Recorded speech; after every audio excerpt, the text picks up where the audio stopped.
when we see India and Oman in their external policy, both find a lot of convergence. We don't meddle in another neighbor's affairs. We don't have any extraterritorial ambitions, and both, propose and propagate peace wherever they can and wherever their voice is required. So, in that manner, the role which Oman plays in the region of being a peacemaker or being a mediator very well aligns and closely aligns with India's foreign policy. Welcome to the gist on Strat News Global. I'm Ramananda Sengupta.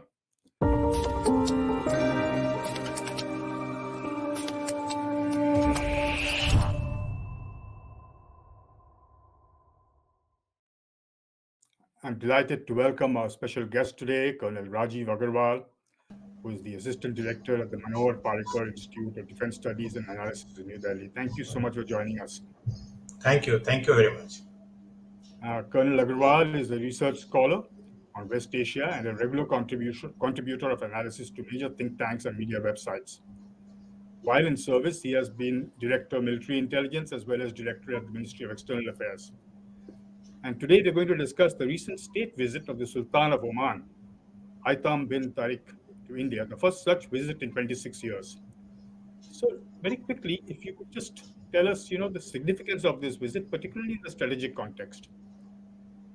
Yeah, so like you said, this was the first visit of the current Sultan, who took over from Sultan Qaboos when he passed away in January 2020. And just to put the visit in context, the last time that Sultan Qaboos had visited India was in 1997. So it was a long time, pending this visit. And although India and Oman had, tried to negotiate and come to a convenient time and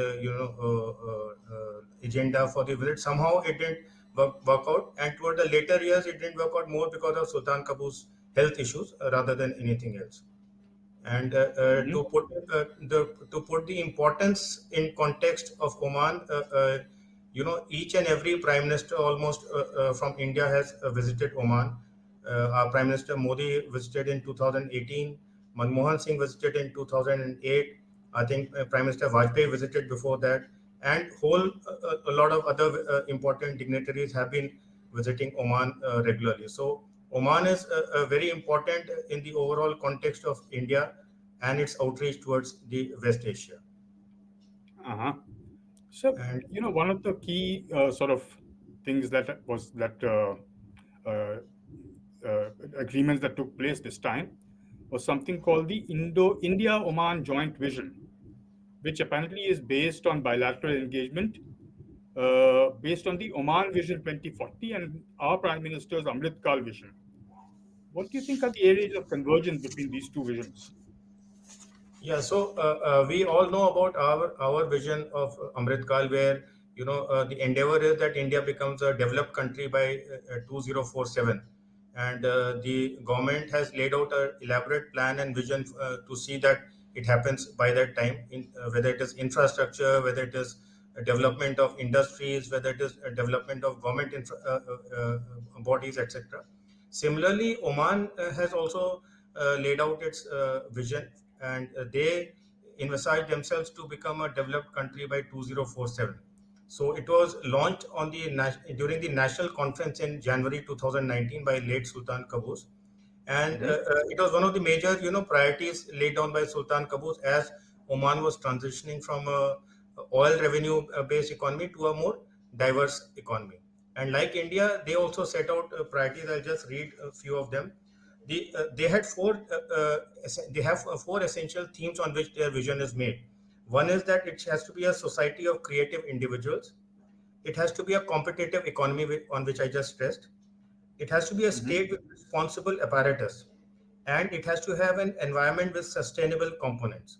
So when you see this and the Amrit Kaal vision of India, we find that there are great similarities. We are also looking at a knowledge-based society which can take us to the stage of a developed nation. We are also talking about incorporation of modern technology, including artificial intelligence, etc. We are talking of space-based technology being extensively used in our day-to-day lives and governance. we are also talking of close enmeshing of all kinds of public and private sector entities so that you have a very cohesive and well coordinated system of governance. Like Oman, we are also looking at revenue diversification, and Oman is more so because it was a oil based economy. And all Hmm. this leads finally to a stage where both the countries are looking, Oman at 2040 and India at 2047, in becoming a fully developed nation. So not only are the visions, having a lot of convergence, the timelines are also similarly convergent, and the close cooperation that the two countries have amongst themselves on various issues, they also converge a lot. So, I mean, this document which has been signed is very much in sync with what both nations are thinking for themselves. Uh-huh. But we're talking about two documents and two visions. But beyond that, I'm surely there are other areas where we already cooperate and other areas where we are looking to cooperate. Particularly, again, once again, not just in the political and economic sense, but also perhaps in a strategic sense. Could you elaborate a little bit on that, please? Yeah, so during PM Modi's visit, we had signed a MOU on space cooperation, but that has to, still take off. And we see the joint statement which was signed during this Sultan visit. There's a mention of, enhancing cooperation in the space, including remote sensing satellites, establishment of Earth stations, taking weather updates and pre-warning people on those issues. So this is one area. The second very important area in which countries are looking at convergence is maritime security. And Uh-huh. if we see the geographical location of Oman versus India, it is the closest neighbor across the Arabian Sea, and they have a long historical relation where the traders of two countries used to go eastwards and westwards to trade, and there's a large Indian community which has been based in Oman for hundreds of years, and which has now become Omani, which was basically traders who went across. But as far as Oman is concerned, they have a huge concern as far as the maritime security is concerned, because of the sea piracy issues, because of the issues of terrorism across the sea, which we have been seeing, as also the uh, conflict prone region which is there both north and south of it, in the Persian Gulf as well as the Gulf of Aden. So one Hmm. of the key areas that Oman is looking at India is a deep and very close cooperation on maritime security. We have Okay. signed a MOU with them on maritime security. This time also it was emphasized, and there have been previous instances where we have cooperated intensively on this issue. And you may know that there's a very strategically located port called Port of Duqm in Oman. So Right. an MOU was signed during PM's Modi's visits in 2018, where Oman has agreed to give basing and logistic facilities for Indian Navy and military persons in Duqm. And Duqm, along with the other ports in Oman, as well as northwards in Iran, the Chabar port, they give a very a good strategic outlook in the ocean and the Arabian Sea to India, as well as the basing of Indian assets across the ports of Oman, and the patrolling by the Indian Navy gives a sense of security to Oman. Uh, So, what kind of a navy does Oman have? I mean, if they're going to give us all these basing rights and things like that, is that comparable to, let's say, the Lemos agreement we have with the Americans? No, I don't think that would be the scope of it, and I don't think India or Oman, either of them, are looking at it also in that wider a scope. The Omani Navy is a very small navy as compared to India, and Hmm. that is why not having those kind of assets, especially the war waging assets like submarines or carriers or destroyers, makes Oman reach out to trusted partners like India. And for India also, keeping the Arabian Sea secure, keeping the two mouths of oil and trade supply, that is the Persian Gulf as well as Gulf of Aden, secure for Indian flagships, is very Hmm. important. So mutually, it becomes a very beneficial, idea for both countries to cooperate in maritime security. Uh-huh. Sir, you said that Oman is trying to shift beyond just sort of energy exports and things like that, but surely energy is also a big time. sort of a thing with between the two of us already, particularly green energy and things like that. Yes, absolutely. I mean, Oman is looking at India because of the various initiatives that India has launched in terms of green energy. We have the International Solar Alliance, which I Hmm. think Oman has already joined. Oman was one of the guest countries in the G20 presidency of India, and they Right. had appreciated the biofuel alliance, that was launched, and they're looking at convergence on those issues. So the green technology issue, the green energy issues are very close to what the Omani's vision of 2040 is. And they look at India for providing them technology, help, assistance, everything to see that they are also able to transition from fossil fuels towards green energy. Uh-huh. So would that mean that we are already trying to offer them stuff, things from our digital stack and things like that? Absolutely. I mean, Oman is one of the few countries where India's DPI, the digital public infrastructure, has been a success story. And in 2019, if I remember correctly, India and Oman had signed the MOU where the RuPay debit card has been launched in Oman. So Oman, along Oh. with UAE and very few countries, we have the RuPay debit card which has been launched. They are also looking at our other digital success stories in terms of the UPI payments, in terms of our Aadhaar card, this thing.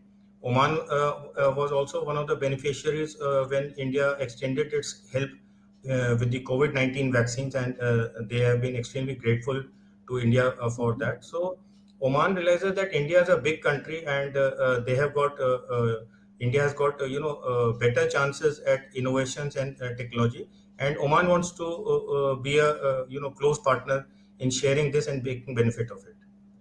Mhm.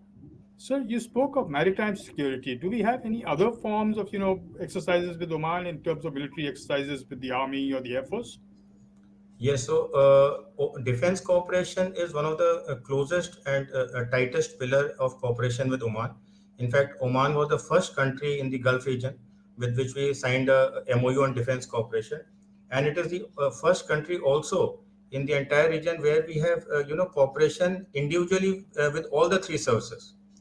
So in Okay. Indian Army to Omani Army, you have a separate set of understanding and cooperation. Air Force to Air Force, Navy to Navy. We have frequent visits that take place. We have a MOU on with the Oman's National Defense College.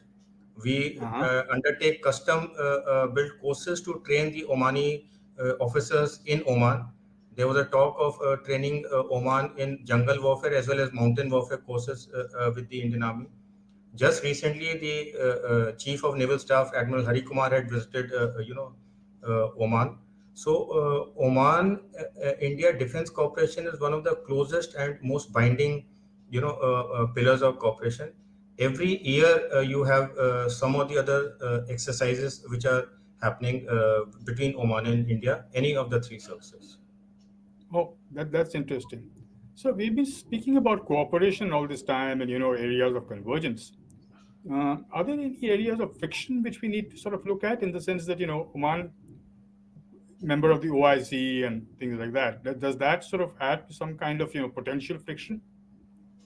This is a very interesting question because when I wrote for the Hindu paper my article on the coming visit of Oman, this was Hmm. the exact only one question which the editor asked me, ki, sir, you have written everything about what India and Oman are doing. What are the areas of divergence or conflict? So my simple answer was, Oman is one of the countries where you hardly have any large conflict or divergence. And viewers may recall that Oman was the only country, even in the Cold War era in early 90s, when our cooperation with Saudi Arabia, UAE, and others had not even taken off, that it was still supportive of India. It was not taking stand, against India whenever it came to issues with Pakistan or Kashmir. So Oman has been a long-standing friend in all aspects, and a small executive level divergence or areas of wish list may be there, but I don't see any areas of major divergence or conflict in on India Oman time, which is a great thing to say about a country. That's actually, I mean, very, very positive thing to say, particularly about that region in that sense, because you know. So, given the sort of fresh trouble in West Asia, how does Oman contribute towards India's West Asia strategy? So Oman has got a very unique position in West Asia, and that itself becomes very important to India. Uh, in a region which has been always conflict prone, right? From maybe 1980s or so, Oman has been what I call an island of peace.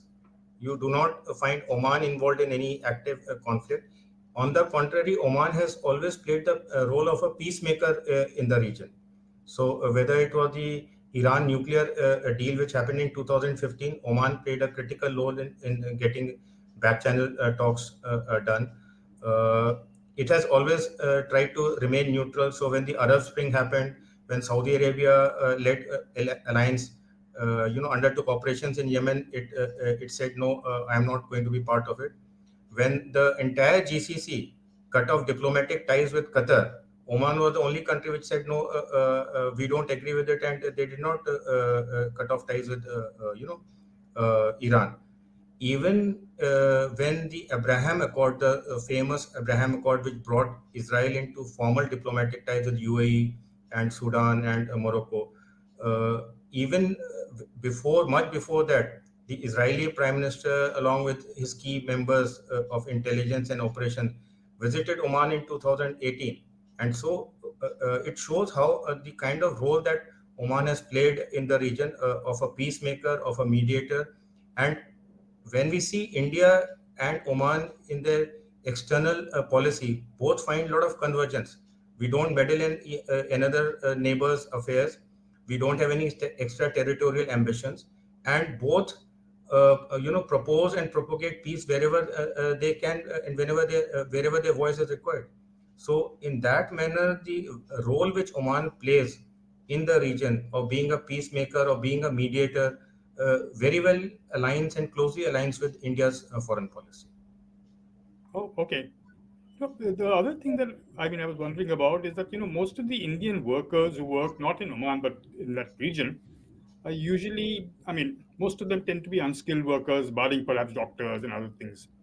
Does the same pattern follow in Oman, or do we have a separate kind of people who live, Indians diaspora there? No, so I would say Indian diaspora in Oman, as I said, it is a very, very long history of people to people ties. Hundreds of Hmm. years back, when traders used to just, take a ship across to the nearest coast, and nearest coast was Oman. So Right. Oman have written that, we should consider it Oman as the gateway to West Asia in terms of approachability, geography, as well as our policies. So they have settled there for hundreds of years, and a number of generations are there, and they are contributing very well in skilled jobs as well as in Oman. And Oman Hmm. as a country has been very, very, grateful and receptive to what the Indian diaspora has been able to offer. They have been very accommodative as far as our issues are concerned. Oman has got more than 100-year-old temple in Oman. We have got a Gurdwara there, which is a functional one. Oman was among the first country, or maybe the only country as of today, which permits cremation as per Hindu rites for people who pass away.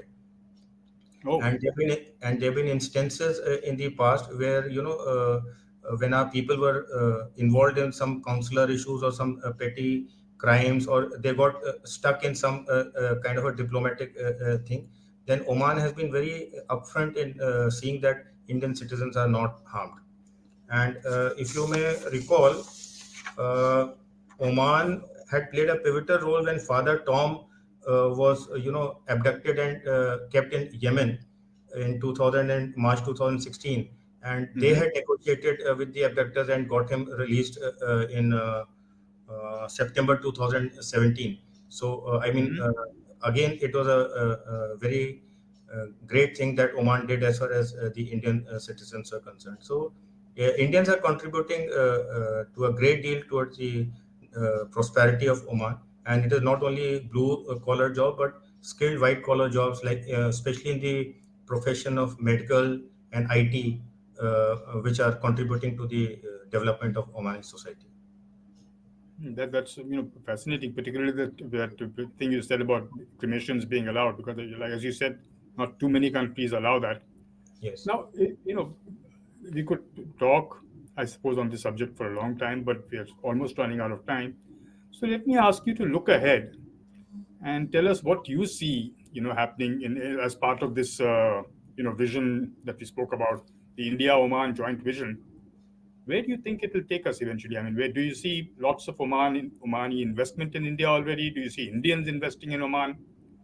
And what are the major areas of cooperation which are still sort of pending? I ask because, as you said, in space, we've been talking about space cooperation, but nothing much has moved. And that's an accusation that seems to be coming from a lot of people with whom we have ties. So, I mean, where do you see the relationship headed? What So are I the see, main I areas that you are seeing which Yes, we will be I see moving? the trajectory of relations moving only northwards. The space cooperation was signed in 2018, and they were, these things take time. There was talk of establishing Earth station there. Our teams had also gone. So all these things take time, and then the COVID breakout also took place, which virtually Right. stalled everything for almost 2 years. Indian companies have, been instrumental and got contracts to construct the border between Yemen and Oman, which was a key project of late Sultan Qaboos to ensure that peace and stability in Oman, and the turbulence of Yemen does not spill it over into the I'll Omani interrupt territory. you for a second. What does construction of the border mean? I mean, what exactly does that entail? So, Oman in the south shares a border with Yemen, and Yemen, we know that it has been under a lot of turbulence ever since the Right. Arab Spring in 2011. So, I think this Hmm. project was signed in 2015, and Indian company called EPIL, Engineers Private India Limited, backed the contract for it, and they constructed that 180 kilometers or kilometer fence, which fenced the border between Oman and Yemen. And there was a phase two and phase three also. I'm not sure whether all the phases were done by the same company, but the fact that the contract was awarded to an Indian company, shows firstly the expertise that the Indian company had, and secondly the assurance that Oman had in handing over such a critical project to India. Space, I've already Hmm. talked about. There's lots and lots of cooperation which is likely to happen as far as the investments are concerned. In the joint statement, we have seen that the third tranche of Oman India joint, that fund is due to take place. Hmm. 300 more million dollars are coming. This again Right. was launched in 2010-11, and two Hmm. tranches of $100 million have already happened. $300 million will more come from Oman, and they go into diversified sectors. So this fund house is a vehicle through which these funds are invested, so that the funds benefit both the Indian economy as well as the investors who are coming from Oman. Then the medical is another area of cooperation which is only going to increase, because Oman finds a lot of medical expertise in India.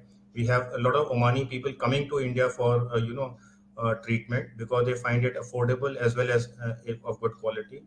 IT is a huge sector where India Oman are seeking cooperation.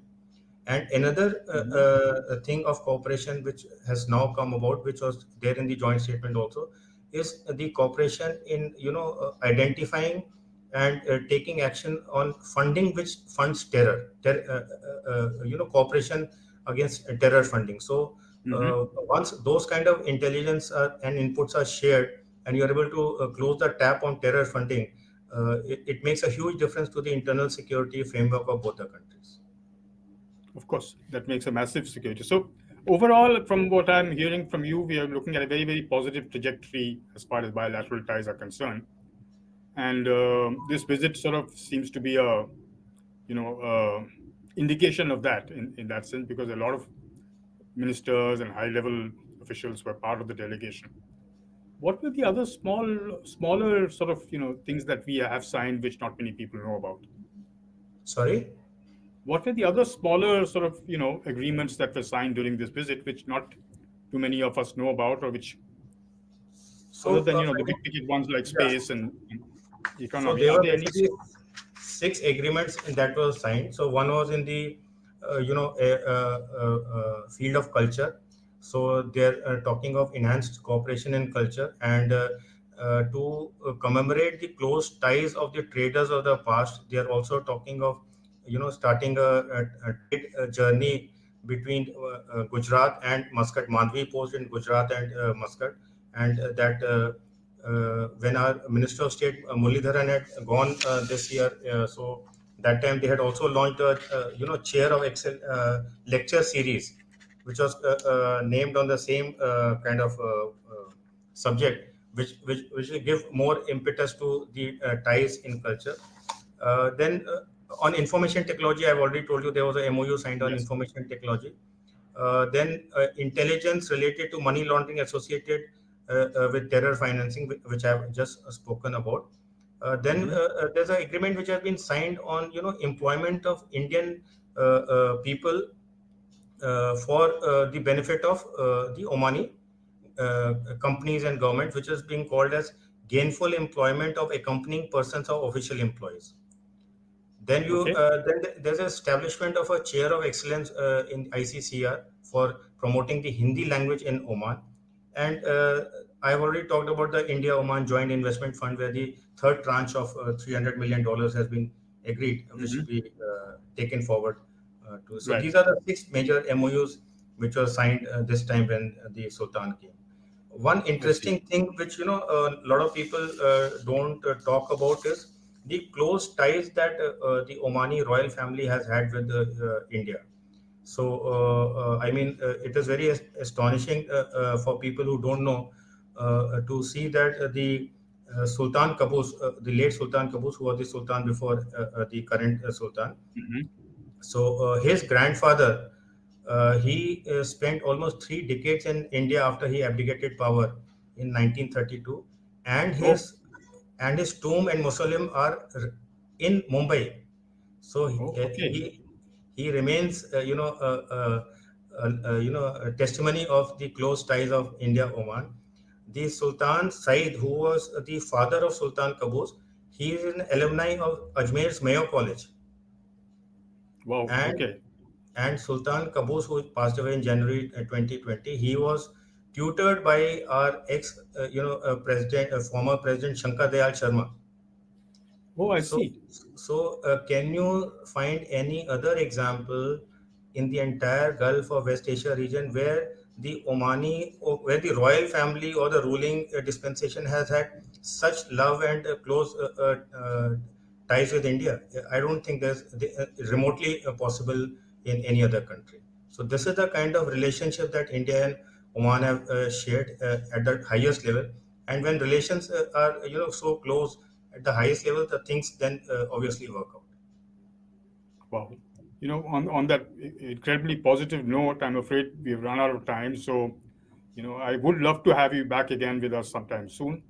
And I really would like to also thank you for joining us at such short notice and for such a interesting conversation on Oman. I learned a lot of things from you just now from what you said. I don't think too many people know about the last things you mentioned about the ties between the royal family and India. So thank you so much for joining us, sir, and I look forward to having you with us again. Thank you for having me, and it's been a pleasure. Thank you. Thank you. That was Colonel Rajeev Agarwal, an expert in West Asia, talking to us about India and Oman and how the two countries are pulling forward in a very, very positive manner. I do hope you enjoyed this particular episode of The Gist, and I look forward to having you with us again. Please don't forget to like, share, and subscribe. The links are below. Till we meet again, this is Ramananda Sengupta signing off.